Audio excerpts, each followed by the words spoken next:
Assalamualaikum warahmatullahi wabarakatuh.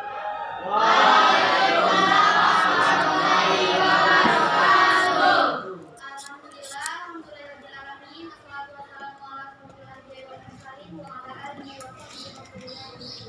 Amin. Alhamdulillah kita masih diberi kesehatan, kesempatan sehingga kita masih bisa berkumpul di kelas ini mengikuti pembelajaran sebagai anak biasanya. Sebelum kita mulai pembelajaran, marilah bersama-sama kita mengucapkan lafaz basmalah.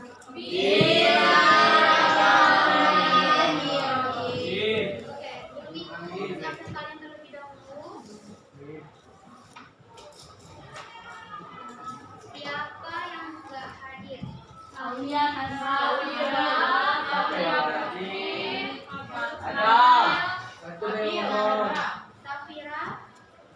Amin.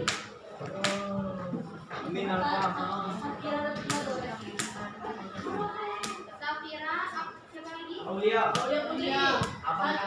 Banda. Aulia sama Banda. Abil. Oke.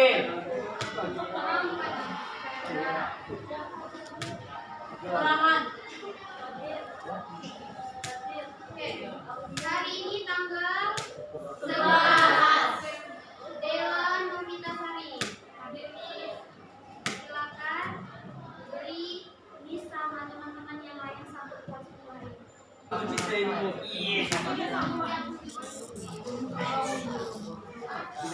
Tidak ada. Ya, coba. Dela apa mau kita hari ini?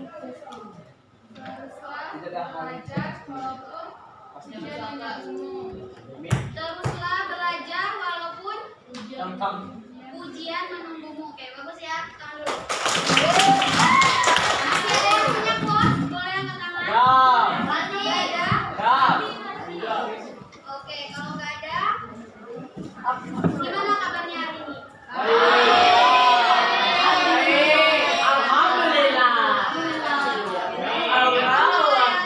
Sehat semua walaupun masih ada yang nggak masuk karena sakit. Udah siap belajar? Udah siap? Udah siap. Sebelum itu kita istirahat dulu. Udah tahu kan? Tepuk 1, tepuk 2, tepuk 3, tepuk 4. Tepuk 4-nya kayak gini ya, Nada. Tepuk 4, tepuk 5. Udah, ngerti? Oke, kita mulai. Tepuk 1, tepuk 2, tepuk 3, tepuk 4, tepuk 5, tepuk 5 3 kali. Oke, sekarang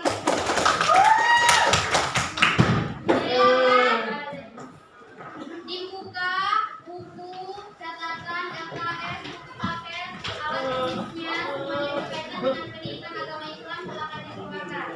Selain dari itu, silakan disimpan dahulu. Jawab, Mir. Siap, bis.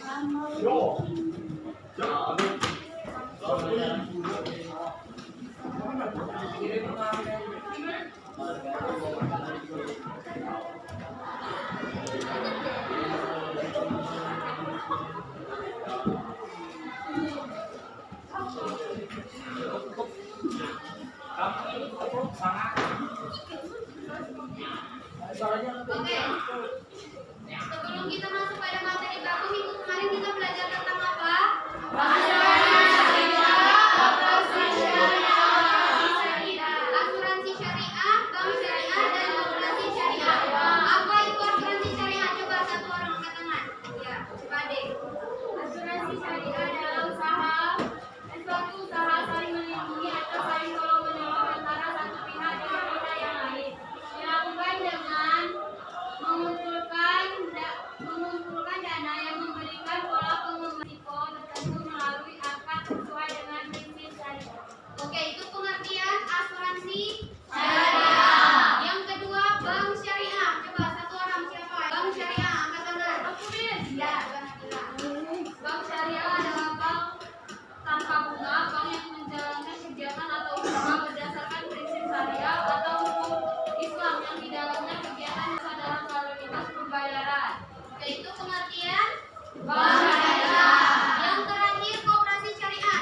prinsip, tujuan, dan kegiatan usahanya berdasarkan syariat Islam, yaitu Al-Quran dan Sunnah.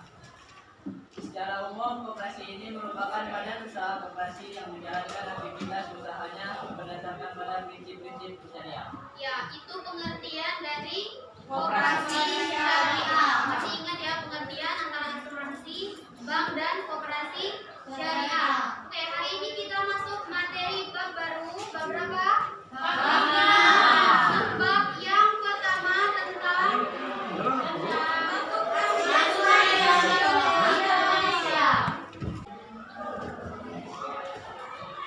masuknya Islam ke Indonesia. Oke, sebelumnya di madrasah atau di SMP, kalian sudah pernah belajar tentang ini? Sudah pernah? Apa yang kalian ingat tentang masuknya Islam ke Indonesia?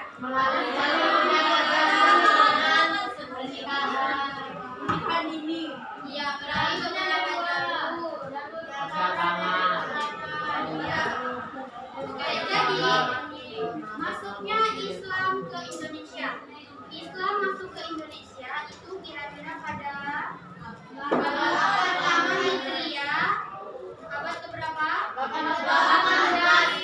Abad bukan abad ke-8 ya, tapi abad ke-7. Coba lihat lagi ya face-nya yang di atas, yang di bawah gambar. Abad ke-7 Masehi. Iya, itu abad ke-7. Namun ada juga pendapat yang mengatakan bahwa Islam masuk ke Indonesia sekitar abad ke-8. Pendapat yang berbeda. Kemudian ada beberapa rute masuknya Islam ke Indonesia. Rute selatan dan utara. Rute selatan dan utara. Di AKS ada?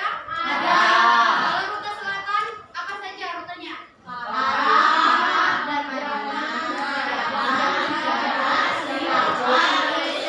Kalau rute selatan?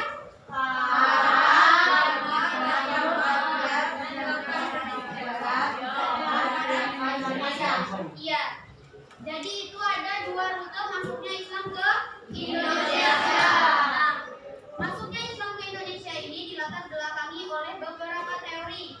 Teori yang pertama itu teori Gujarat. Yang kedua Persia. Kemudian ada teori Cina. Dan yang keempat Arab.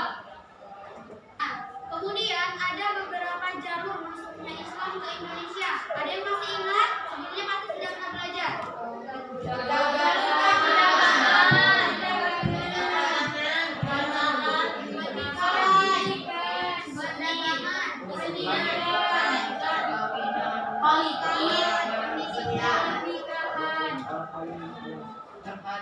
Kemudian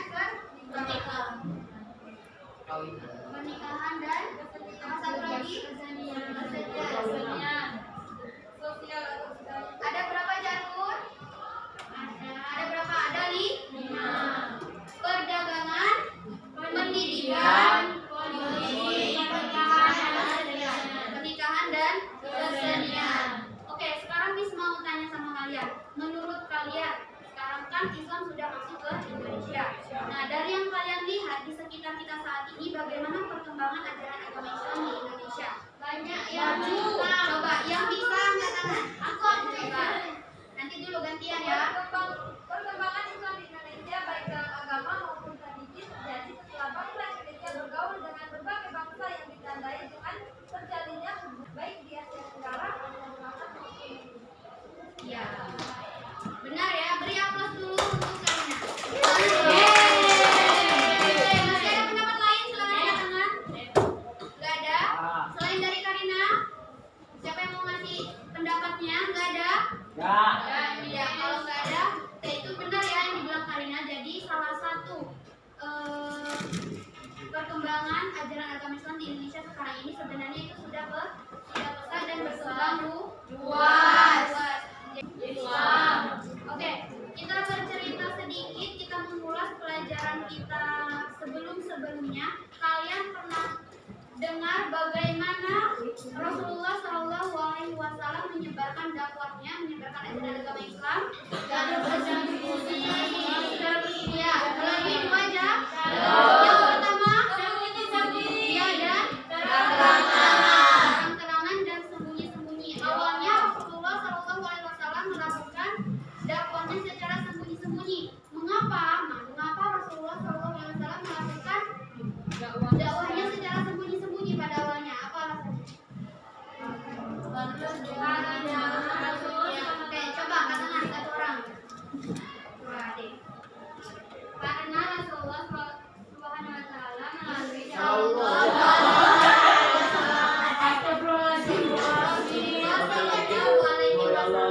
memulai dakwahnya secara sembunyi-sembunyi di awal kenabiannya agar menjaga keselamatan umat Islam dari kekejaman orang kafir. Hampir 3 tahun lamanya Nabi Muhammad melakukan dakwah secara sembunyi-sembunyi.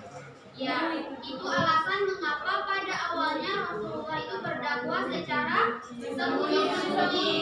Nah, seiring dengan berjalannya waktu lambat laun, Nabi Muhammad SAW melanjutkan dakwahnya secara terang-terangan. Alasannya ada yang tahu kenapa Rasulullah SAW melanjutkan dakwahnya secara terang-terangan? Siapa yang berani? Coba, ya, coba Karina. Karena Islam harus disiarkan kepada manusia secara luas. Ya, karena Islam harus disiarkan kepada umat manusia secara luas. Nah, ketika Rasulullah SAW menyebarkan dakwahnya secara terang-terangan, beliau disakiti oleh kaum Quraisy. Mengapa? Karena kaum Quraisy tidak menyetujui, tidak menerima.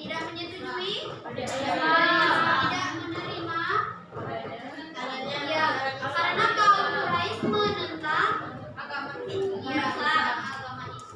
Tiga jalur apa tadi? Secara sembunyi-sembunyi dan terang-terangan. Oke, sekarang kita lanjut lagi ke materi kita. Masuknya Islam ke Indonesia. Ada beberapa jalur: perdagangan, kesenian, pendidikan, politik, pernikahan, dan perkawinan. Jadi ada 9.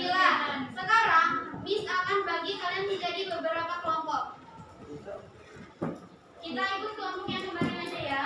Iya, kelompoknya berbarisan karena kalian punya 4 garis. Jadi ini menjadi kelompok A, sebelahnya kelompok B, C dan D. Adik dan teman-temannya C dan Bunga sama teman-temannya kelompok D. Oke, silakan kalian bergabung dengan kelompoknya. Miss mau kalian gabung dengan kelompoknya. Yang ini ke depan semuanya, yang ini ke belakang, ke depan ke belakang. Tapi jangan terlalu ke belakang, biar semuanya kelihatan yang mana anak-anak kampungnya. Paham?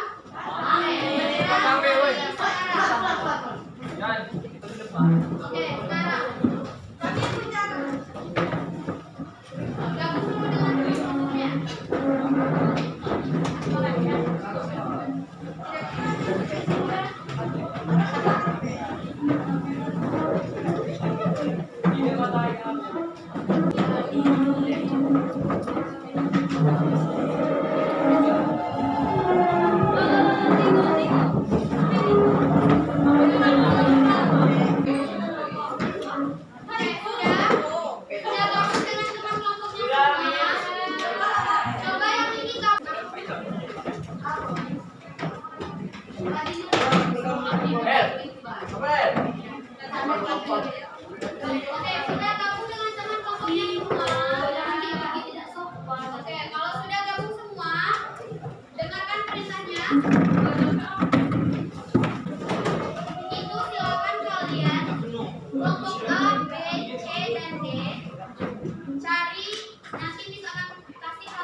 Membacakan atau mempresentasikan hasil diskusi bersama dengan teman kelompoknya. Untuk kelompok A itu jalur perdagangan dan teori persiap, kelompok B jalur perkawinan dan teori sejarah, kelompok C pendidikan, politik dan teori Arab, kelompok D jalur kesenian dan teori.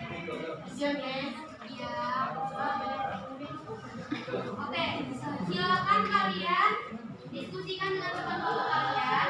Jika ada yang tidak dipahami, silakan angkat tangan dan ditanyakan sama Miss ya.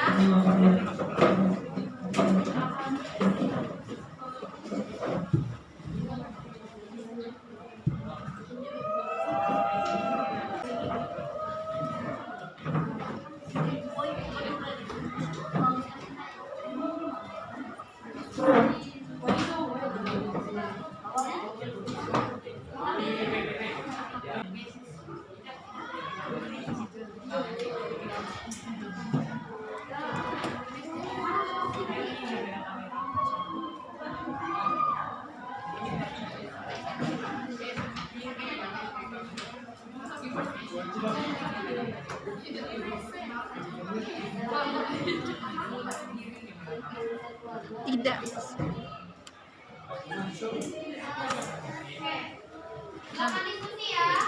Ya, Miss. Miss beri waktu 10 menit. Mau diskusi dengan Enaknya Nek. Tidak. 7 menit. Itu mana nih? Ya, Tidak, 10 menit nih. gak usah pakai nama. Ini bola.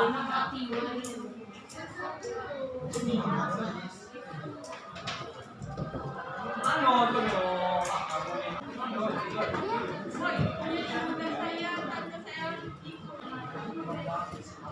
20 menit.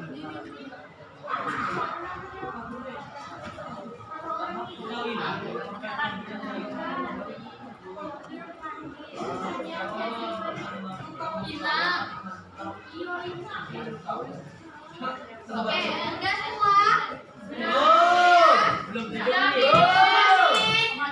Oke, yang sudah kita mulai dari kelompok D sudah. Kita mulai dari kelompok D. Kelompok yang belum silakan dikerjakan kembali. Kami. Oke, kelompok D silakan berdiri di bangkunya aja. Berdiri tapi, nah jelaskan sama teman-temannya. Coba yang lain diperhatikan dulu. Ya, Miss.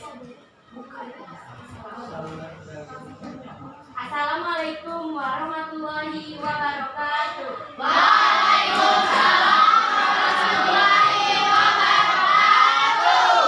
Kami akan menjelaskan tentang jalur kesenian dan perizinan.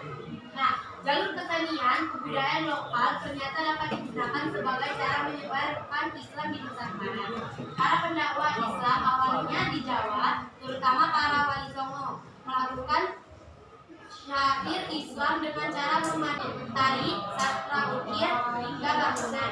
Beberapa strategi berkesenian dalam penyebaran Islam di Jawa diantaranya adalah pertunjukan wayang yang dilakukan oleh Sunan Kalijaga dan permainan musik oleh Sunan Bonang. Islam berkembang di Nusantara berasal dari para perantau Tiongkok. Masyarakat Tiongkok sebenarnya sudah memiliki hubungan erat dengan masyarakat Indonesia. Telah berbaur dengan penduduk Indonesia melalui perdagangan.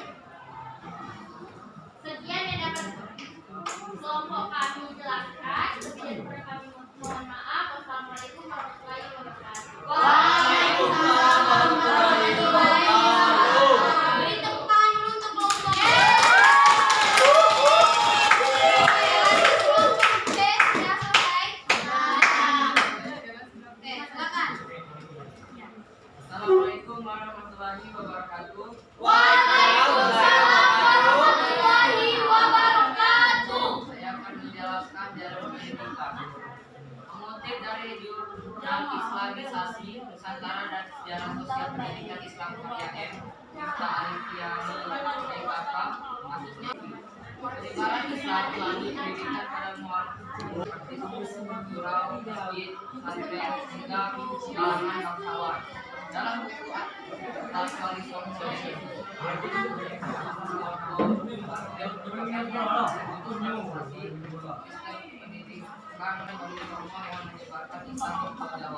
sistem pendidikan lokal tersebut diilustrasikan dengan nilai Islam. Seiring waktu proses akulturasi tersebut menggunakan sistem pendidikan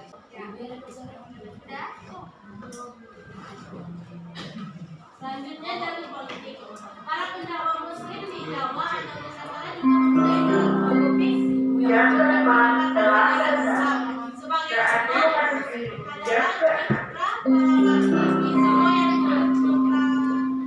yang meresai berdirinya Kesultanan Demak. Pemimpin pertama sekaligus pendiri Kesultanan Demak adalah Raden Batam yang memperkenalkan Pangeran dari Majapahit. Kerajaan Putra Hindu Buddha Oke, sudah selesai. Satu lagi. Teori A. Teori masuk di Islam Nusantara satunya adalah teori A. Teori A didukung oleh seperti yang dan temuan dalam teori A dijelaskan bahwa Islam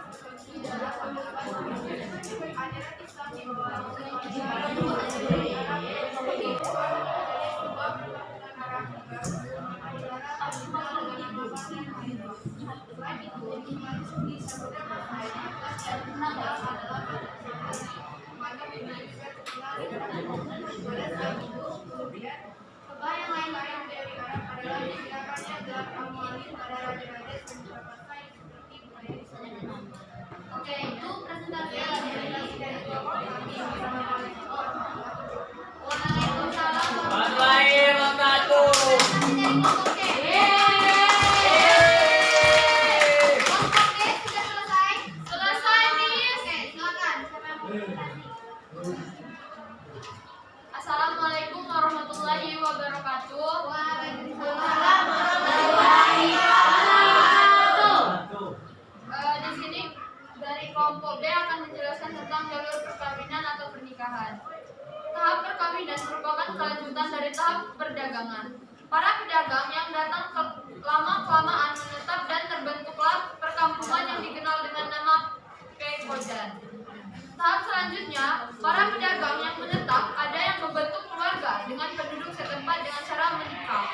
Misalnya Raden Rahmat atau Sunan Ampel dengan Nyai Manila. Mengingat pernikahan Islam dengan agama lain tidak sah, maka penduduk lokal yang akan dinikahi harus memeluk Islam terlebih dahulu. Penyebaran agama Islam dengan saluran ini berjalan lancar dengan akan adanya keluarga Muslim yang menghasilkan keturunan-keturunan Muslim dan mengundang ketertarikan penduduk lain untuk memeluk agama Islam. Selanjutnya ada teori mujarab. Teori mujarab dikemukakan oleh seorang ilmuwan Belanda bernama Jan Nabel dan didukung oleh penelitian Teori mujarab beranggapan bahwa agama Islam dan kebudayaannya dibawa oleh para pedagang dari daerah India yang berlayar melewati Selat Malaka.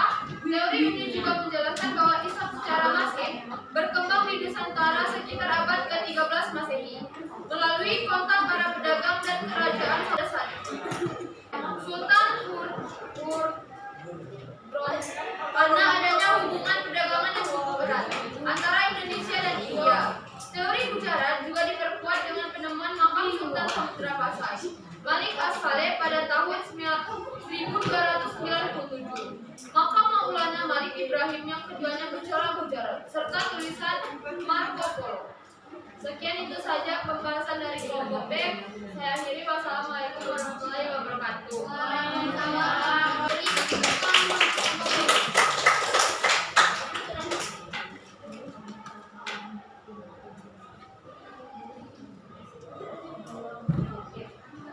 Sekarang kelompok A udah selesai. Assalamualaikum warahmatullahi wabarakatuh. Waalaikumsalam warahmatullahi wabarakatuh. Di sini saya akan menjelaskan jalur perdagangan.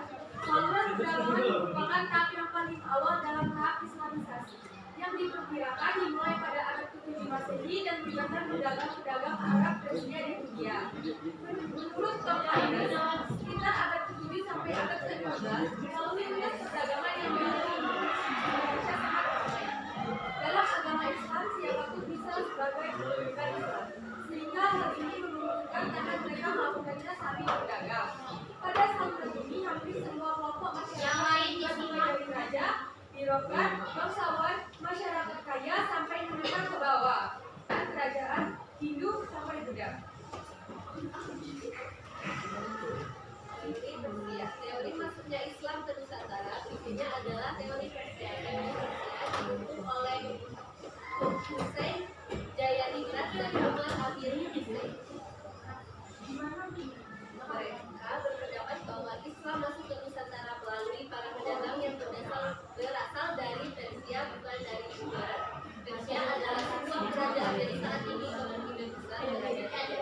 Teori Persia juga didukung oleh bukti-bukti lain seperti menjelaskan pada raja-raja yang kami beberapa persyaratan serapan dan Persia bahasa Indonesia bersama Aceh, Oke, makasih. Assalamualaikum warahmatullahi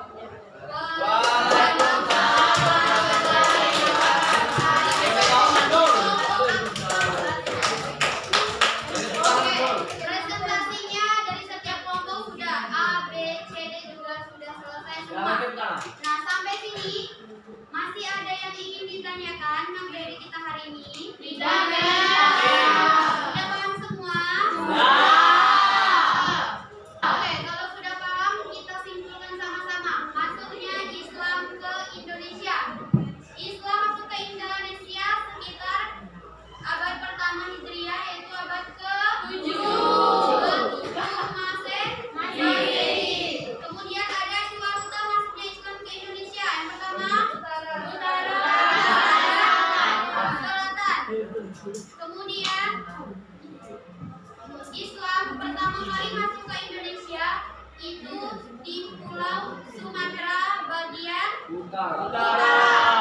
Kemudian selain dari Sumatera, Indonesia juga selain dari Sumatera, Islam Sulawesi, Kalimantan, Maluku dan sekitarnya ya, Maluku dan sekitarnya. Dan yang pertama tadi Sumatera, tepatnya bagian utara. Kemudian ada 6 jalur masuknya Islam ke Indonesia. Yang pertama, pendidikan,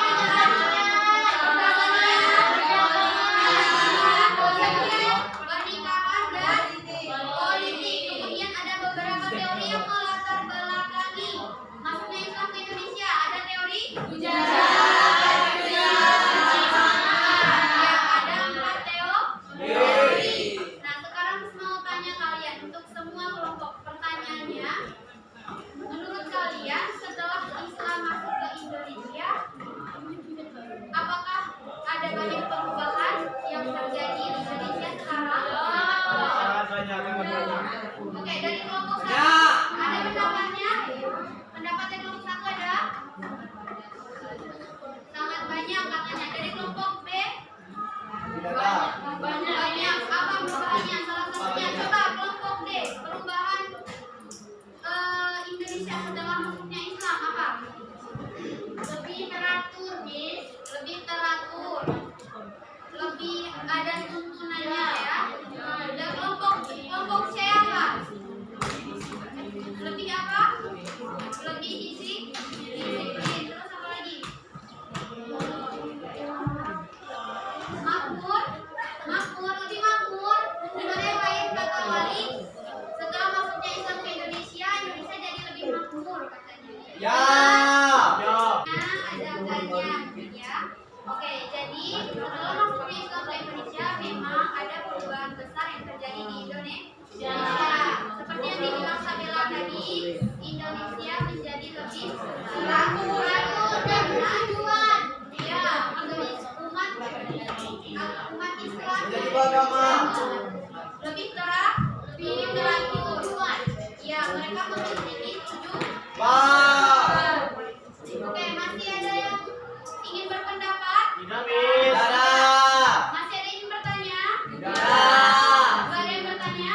Kalau gitu Miss yang bertanya. Oh, Miss? Iya, siapa yang jawab iya? Oke, ayo serius ya. Coba suaranya diperhatikan dulu. Perhatikan ke depan. Oke, itu kesimpulan materi pembelajaran kita hari ini. Oke, tadi kan setiap kelompok sudah presentasi tuh. Nah, materinya, karena materi presentasi kan beda-beda, silakan kalian minta materi dengan kelompok lain agar setiap orang, setiap individu itu punya catatan masing-masing. Oke. Enggak ada lagi yang ditanyakan, yakin? Tidak ada. Oke, kalau tidak ada, untuk mengevaluasi kalian semua, kita akan main games. Nanti masih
Masa ada bule.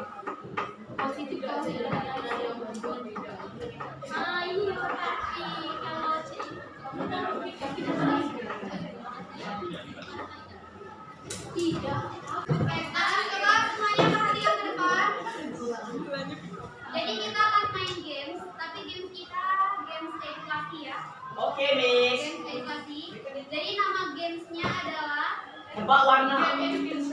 TGT singkatannya, kepanjangannya Team Game Turnamen. Oke, jadi tadi kan kalian sudah bagi jadi 4 orang pemain. 4 orang pemain. Dari satu kelompok itu 4 orang. Aku ikut. 4 orang pemain dan 1 cadangan, jadi 5 orang. Aku belok main. Instruksinya nanti silakan satu-satu maju ke depan, buka media yang ada di depan. Ada pertanyaannya, maju ke depan bawa pena. Ada pertanyaan silakan dijawab. Kalau nggak mengerti, Oke. mengerti, Ngerti, Miss. mengerti. Oke, sebelum itu biar fokus lagi kita ice cream dulu. Salam sejahtera. Ayo coba semangat. Oke.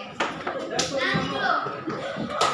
Oke, tepuk 1, tepuk 2, tepuk 3, tepuk 4, tepuk 5, 3 kali tepuk 5.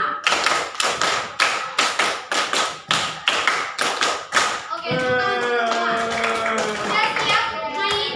Sudah ditentukan siapa teman-teman yang akan bermain? Oke, kalau sudah, sekarang Ayo sekarang kita main.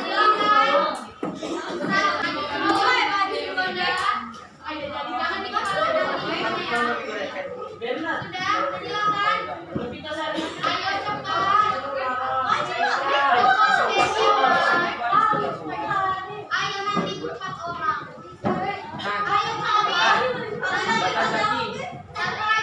Batan.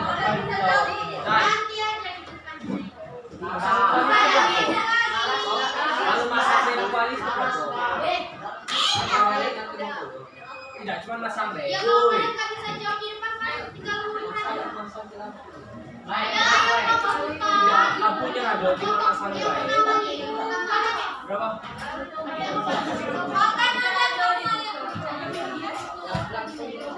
Oke, jawab soalnya. Kita itu sampai hitungan 10. Kalau udah hitungan 10, sudah atau belumnya dijawab harus kembali ke depan. Ya, siap-siap dimulai dari sekarang. Hitungnya pelan-pelan. 1, 2, 3, 4, 5.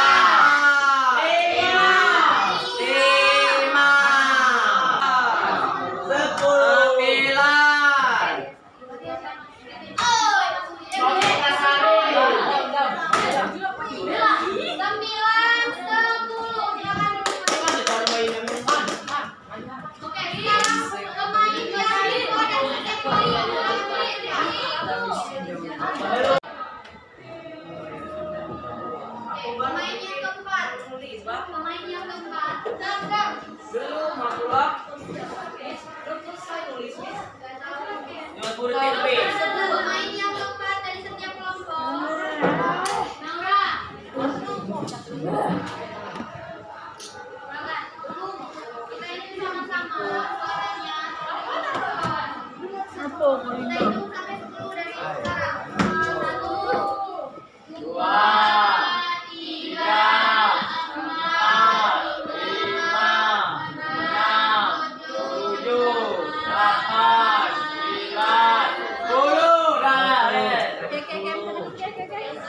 10. Bisa masuk. Kita balik sama-sama ya. Kelompok A. Agama Islam masuk ke Indonesia pertama kali pada abad ke-8. 7. Jawabannya 7 ya, benar. 5 jalur masuk ke Indonesia. Pertigaan ada Aceh enggak? Tidak. Tapi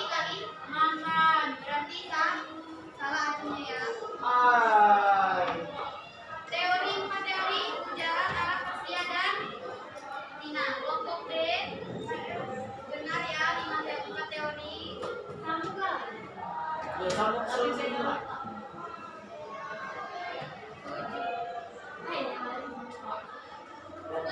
cara masuk Islam.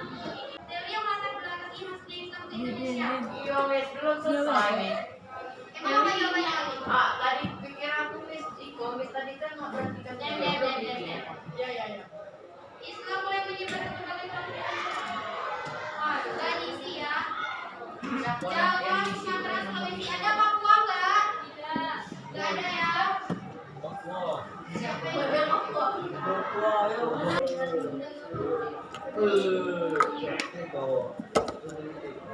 Jangan.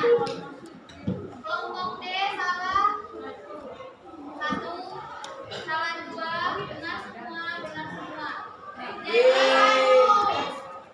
Ya, salah 1. Ada yang benarnya tapi masih ada yang salah dari jawabannya. Jadi yang benar semua adalah pemenangnya kelompok B.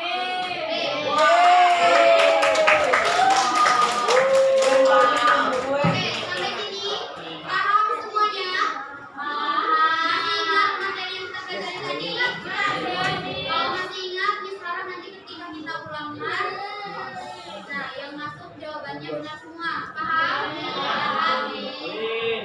Oke, masih ada yang ingin ditanyakan? Kalau tidak, sekarang jam berapa? Kita masih ada waktu. 11.52. Oke, udah habis ya waktu kita ya. Oke, karena waktu kita